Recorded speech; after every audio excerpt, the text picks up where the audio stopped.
Hi ಎಲ್ರಿಗೂ ನಮಸ್ಕಾರ. ವಿವರ ಆಟೋ ಡಿಟೈಲಿಂಗ್ ಇಂದ ಇವತ್ತಿನ ಈ ವಿಡಿಯೋ ಮಾಡ್ತಿರೋ ಉದ್ದೇಶ ಏನಂದ್ರೆ PPF ಬಗ್ಗೆ ಮಾಹಿತಿ ತಿಳಿಸ್ಕೊಡೋಣ ಅಂತ. PPF ಯಾಕೆ ಇಂಪಾರ್ಟೆಂಟು, ಅದರಿಂದ ಏನು ಉಪಯೋಗ, ಅದ್ರ ಬಗ್ಗೆ ಇವತ್ತು ನಾನು ತಿಳಿಸ್ಕೊಡ್ತಾ ಹೋಗ್ತೀನಿ. ಅದಕ್ಕಿಂತ ಮುಂಚೆ ನನ್ನ ಪ್ರೀವಿಯಸ್ ವಿಡಿಯೋಸ್ನ ಯಾರ್ಯಾರು ಶೇರ್ ಮಾಡಿ ಲೈಕ್ ಮಾಡಿದ್ರು ಅವ್ರಿಗೆಲ್ಲ ತುಂಬಾ ಥ್ಯಾಂಕ್ಸ್.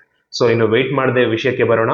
PPF ಅಂದ್ರೆ ಏನು? PPF ಅಲ್ಲಿ ಟೂ ಟೈಪ್ಸ್, ಒಂದು TPH, ಇನ್ನೊಂದು TPU. TPU ಅಂದ್ರೆ ಥರ್ಮೋಪ್ಲಾಸ್ಟಿಕ್ ಪಾಲಿಯುರೆಥಿನ್, TPH ಅಂದ್ರೆ ಥರ್ಮೋಪ್ಲಾಸ್ಟಿಕ್ ಆಲಿಫಿನ್. TPH ಬಂದು it's cheaper than TPU. So ನಾವು ಯೂಸ್ ಮಾಡೋ PPF ಮೆಟೀರಿಯಲ್ ಬಂದು ಯಾವಾಗ್ಲೂ ಕೂಡ TPU ಆಗಿರುತ್ತೆ, where it stands for durability, strength and flexibility.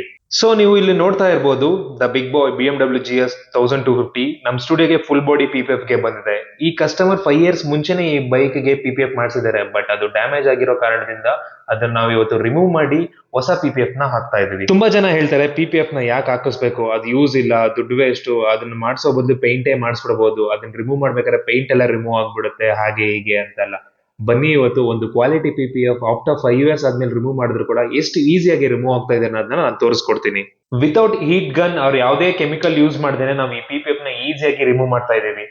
PPF ಮೇಲೆ ಯಾವುದೇ ಸ್ಕ್ರಾಚ್ ಇದ್ರು ಕೂಡ ಅದ್ರ ಮೇನ್ ಪೇಂಟ್ ಗೆ ಹೋಗದೆ ಇರೋ ತರ ತಡೆಯೋದೇ PPF ನ ಕೆಲಸ. The first impact always will be on the PPF. ಇದ್ರ ಹೋಲ್ಡ್ PPF ನ ರಿಮೂವ್ ಮಾಡಿ ಡೀಟೇಲಿಂಗ್ ಮುಗಿಸಿ ಇದಕ್ಕೆ ಹೊಸ PPF ಇನ್ಸ್ಟಾಲ್ ಮಾಡ್ಬಿಟ್ಟು ಇದರ ಔಟ್ಲುಕ್ ಹೇಗಿದೆ ಅಂತ ನೋಡೋಣ ಬನ್ನಿ.